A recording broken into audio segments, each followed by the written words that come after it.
Welcome to my class. We are doing Indian economy on the eve of independence, the NCRT questions. We're discussing all of these. So we finished with the 10th question and I'm going the rest 11, 12, 13, 14, 15 and 16. So let me just tell you, let's just take the 11. Give the quantitative appraisal of India's demographic profile during the colonial period. अब ये quantitative क्या होता है? In terms of the data, कितने थे, कितने लोग थे, कब शुरू हुआ, कौन सा ईयर था, ऑल ऑफ दैट, कितने ईयर्स.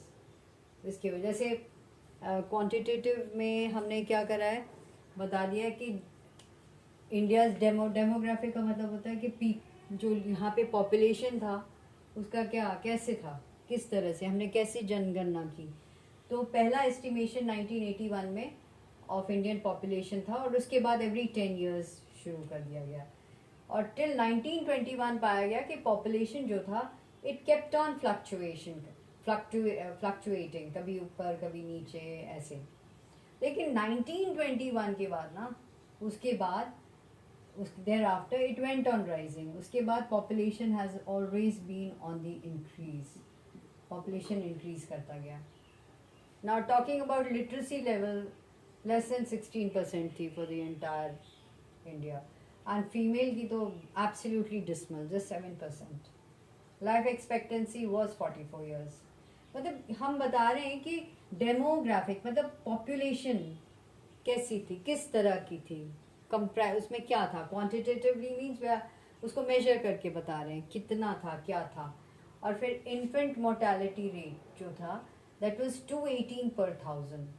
अगर 1000 बच्चों को हम देख रहे हैं तो 218 डाइड. मोर्टेलिटी मीन्स मरना. Now the 12th question is highlight the salient features of India's pre independence occupation structure. कि मतलब ऑक्यूपेशन क्या कैसा था, what was the occupation. As again इसमें वी जस्ट सी, जो आप देखोगे कि एग्रीकल्चर में सबसे ज़्यादा लोग थे, 70% to 75%. They were all connected to agriculture. Occupation कहीं ना कहीं से वो एग्रीकल्चर से जुड़े हुए थे. मैन्युफैक्चरिंग में सिर्फ 10% थे. और so this set pre dominance, किसका डोमिनेंस था, pre dominance of which sector, agricultural sector. Pre dominance, DOMINANCE, predominance of this particular agriculture. dominant था. dominance का मतलब क्या होता है, NANC, कि सबसे ज़्यादा कौन था, एग्रीकल्चरल सेक्टर था. सो 70 to 72% रख लो, फिर 18 यहाँ पे 10%, 15 to जनरली यहाँ पे कहते हैं 18% वगैरह था. तो क्या आपने क्या देखा, ऑफ कोर्स कि देखो ग्रोइंग रीजनल वेरिएशन तो होता ही था in states of Tamil Nadu, Andhra Pradesh, Kerala, Karnataka वगैरह में, Maharashtra, West Bengal. The dependence of the workforce on the agricultural sector फिर थोड़ा थोड़ा करके डिक्लाइन करा. On the other hand there was an increase in the share of workforce in agricultural sector in the state of से पंजाब, उड़ीसा, राजस्थान वगैरह. अब यहाँ नेक्स्ट 13 क्वेश्चन है, underscore some of India's most crucial economic challenges at the time of independence. Now look at the language. Underscore मतलब बताओ तुम क्या है, इसके पीछे क्या था. तो सबसे बड़ा चैलेंज क्या था कि आपने सबसे ज़्यादा था कि हमारा जब इंडिपेंडेंस हुआ तो रेफ्यूजीज़ को रिहैबिलिटेट करा, ठीक है. फिर शॉर्टेज ऑफ फूड सप्लाई हो गया. देन फिर डिक्लाइन ऑफ हैंडीक्राफ्ट्स तो था ही. फिर low level of national income था, low level of national income, per capital income, ये सब था जो हम लोग ने डिस्कस किया. But remember this, you must write it down, ये सारा बताना होगा. And decline of handicrafts, so you can write down this, you can understand. Most crucial economic challenge वैसे क्या था, रेफ्यूजी रिहैबिलिटेट करना. फिर फूड सप्लाई की एक्यूट शॉर्टेज थी, बाकी तो था ही. अब ये नई चीज़ें आई थी, तो you must mention this. That's why I just wrote too. When was India's first official census operation undertaken? So as we said, 1881. अब 15 क्वेश्चन में बोलते हैं जी, indicate volume of trade and direction of trade. Volume of trade कितना, मतलब कितना export था, कितना इंपोर्ट था। तो उस टाइम में 403 करोड़ एक्सपोर्ट था, written X for export and M for import, इतना था इम्पोर्ट 389। तो सरप्लस कितना था, सरप्लस इतना हो गया था आपका 14 करोड़, ठीक है। But still we were not, though we did have a surplus, ठीक है, फिर भी we were not really, we didn't benefit for it, क्योंकि नेट एक्सपोर्टर ऑफ हम लोग रॉ मटेरियल थे and importer of finish goods थे। एंड डायरेक्शन ऑफ ट्रेड में अगर देखो तो ब्रिटेन की मोनोपोली थी, 15% of our trade was directed to Britain, वहीं से लेना देना था एंड ऑल ऑफ दैट, ठीक है।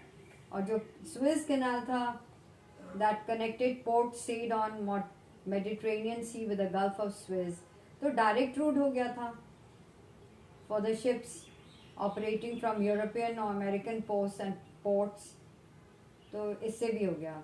तो कॉस्ट ऑफ ट्रांसपोर्टेशन रिड्यूस होगी और Indian markets became easier, access better हो गया। दूसरे, in other words we can say exploitation of the market became easier, Indian market became easier, right. तो you can talk about that. Of course British ने भी वैसे they allowed trade with few other countries like China, Ceylon जिसको हम श्रीलंका कहते हैं, Persia जिसको आज हम ईरान कहते हैं, ये सारी कंट्रीज में हमारा ट्रेड चल रहा था। Okay, were there any positive contributions by the Britishers in India? Of course there was. Like for example, we shifted from the barter system to the monetary system of exchange. So there was one type of exchange now. पहले there were so many principalities and there was a lot of hodgepodge in the monetary system of exchange here. तो उन्होंने थोड़ा उसको better किया, ठीक है। Barter system से हट के हम लोग एक ही जो उनका कॉइन्स या उनकी जो करेंसी थी वो अडाप्ट की। इस तरह से यूनिफिकेशन भी हो गया, political and economic unification became possible because of that. India was such a huge country and unification was done during उनकी administration से unification तो हुआ ही हुआ। And of course we know that railway से जो railways था, so इससे हमारा क्या हुआ, railway से there was commercialization of agriculture became possible,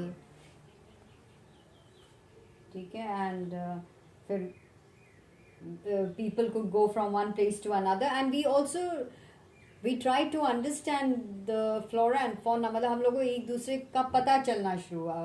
पहले तो हम लोग south India, north India, we used to think that we are ourselves strangers to this country, और या फिर say east and west absolutely, जैसे कि for example Assam and all that stuff। तो इस तरह से of course there were a lot of positive contributions. So please again, you must do, these are NCERT questions, just write them down, make notes and take them down from here too. All right.